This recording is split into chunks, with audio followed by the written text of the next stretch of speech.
अस्सलामुअलैकुम दोस्तों, मेरा नाम है उसामा ख़ान और आप देख रहे हैं यू खान स्टूडियो। दोस्तों, आज हम बात करेंगे अर्तुगरुल गाज़ी के एपिसोड नंबर 73 के बारे में। उम्मीद है आपको ये एपिसोड बहुत पसंद आएगा। तो चलिए शुरू करते हैं। दोस्तों, इस एपिसोड के आगाज़ में आप देखेंगे कि सलजान अपने किए पे बहुत शर्मिंदा हो रही होती है और उसकी हालत दिन ब दिन बहुत ख़राब हो रही होती है। वो गुंदुकदू से बहुत बार माफ़ी मांग चुकी है, लेकिन गुंदुकदू उसे माफ़ करने को तैयार ही नहीं है। उधर सुलेमान शाह गुंदुकदू को बुलाते हैं और गुंदुकदू से कहते हैं, तुमने मुझसे सलजान के मामले में मोहलत मांगी थी, अब बहुत वक्त गुजर गया है, बताओ तुमने क्या फ़ैसला किया है।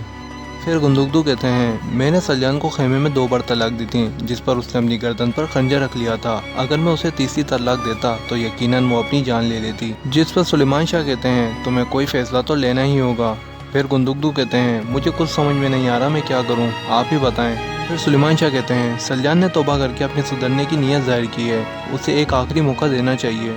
तो दूसरी तरफ तुर्गुत और बमसी इर्तुगरुल को तोहफे में पौसीने देते हैं और ये कहते हैं कि आपके लायक तो नहीं, लेकिन ये हमारी तरफ से छोटा सा एक नजराना है। इर्तुगरुल ये पौसीने ये कहते हुए कबूल करते हैं कि इन पौसीनों को मैं हमेशा अपने साथ रखूँगा। तुमने मेरा बहुत साथ दिया है, तुमने मुझे शिकार करना और लड़ना सिखाया है। इससे पहले मुझे कोई नहीं जानता था, लेकिन तुमने मेरी पहचान बनाई है। फिर बमसी इर्तुगरुल को तोहफा देता है। इर्तुगरुल इस तोहफे में बोलते हैं कि मुझे ये तोहफा बहुत कीमती लग रहा है।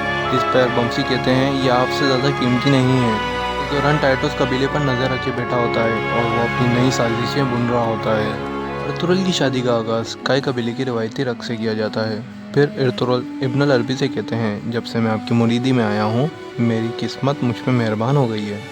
इब्नुल अरबी इर्तुगरुल से कहते हैं, मैं तुम्हारा निकाह पढ़ाने के बाद नमाज़ फजर यहाँ से रवाना हो जाऊँगा। जिस पर इर्तुगरुल कहते हैं, हमारी मुलाकात जल्द ही होगी।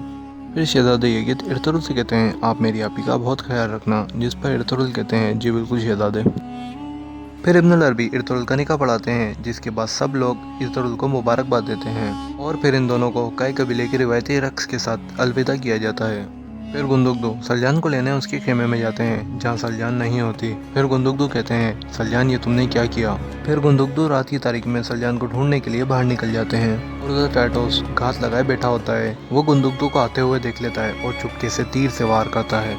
इसी दौरान सलजान टाइटोस को निशाना लगाते देख लेती है और जैसे ही टाइटोस अपना तीर छोड़ता है, सलजान गुंदुकदू के सामने आ जाती है, जिससे सलजान को तीर लग जाता है। गुंदुकदू टाइटोस को देख लेता है और कहता है, तुमने एक बार फिर छुप कर वार किया है। तुमने साबित कर दिया कि सलीबियों का काम है छुप कर वार करना। मेरी बीवी ने तुम्हारा क्या बिगाड़ा था। फिर गुंदुकदू टाइटोस से बदला लेने के लिए अपना हाथ तलवार की तरफ बढ़ाता है, लेकिन उसके पास तलवार नहीं होती। जिस पर टाइटोस कहता है, आज तो मैं तुम्हें बड़ी आसानी से मार दूंगा। फिर वो एक तीर मारता है, लेकिन गुंदुकदू खुशकिस्मती से उस तीर से बचने में कामयाब हो जाते हैं। इतने में कबीले वाले गुंदुकदू को ढूंढते हुए आ जाते हैं और गुंदुकदू गुंदुकदू आवाज़ लगाते हैं। फिर गुंदुकदू कहते हैं, मैं यहाँ हूँ। ये सुनकर टाइटोस बहुत परेशान हो जाता है और फिर गुंदुकदू से कहता है, मैं तुम्हारी जान फिर कभी लूँगा, और फिर वहाँ से चला जाता है। फिर गुंदुकदू सलजान को लेकर कबीले भागते हैं। सलजान रास्ते में गुंदुकदू से माफिया मांग रही होती है। जब वो कबीले पहुँचते हैं तो ये खबर आग की तरह फैल जाती है और फिर सुलेमान शाह इर्तुगरुल को बुलाते हैं और कहते हैं, मुझे किसी भी हालत में टाइटोस अपने पास चाहिए। और फिर इर्तुगरुल वहाँ से रवाना हो जाते हैं और इसी के साथ ये एपिसोड खत्म हो जाता है। उम्मीद है आपको ये एपिसोड बहुत पसंद आएगा। वीडियो पसंद आने की सूरत में हमारी वीडियो को लाइक कर दें और हमारे चैनल यू खान स्टूडियो को सब्सक्राइब कर दें और बेल आइकन को भी दबा दें। अगर आपके मन में कोई सवाल है तो प्लीज़ कमेंट करें। शुक्रिया।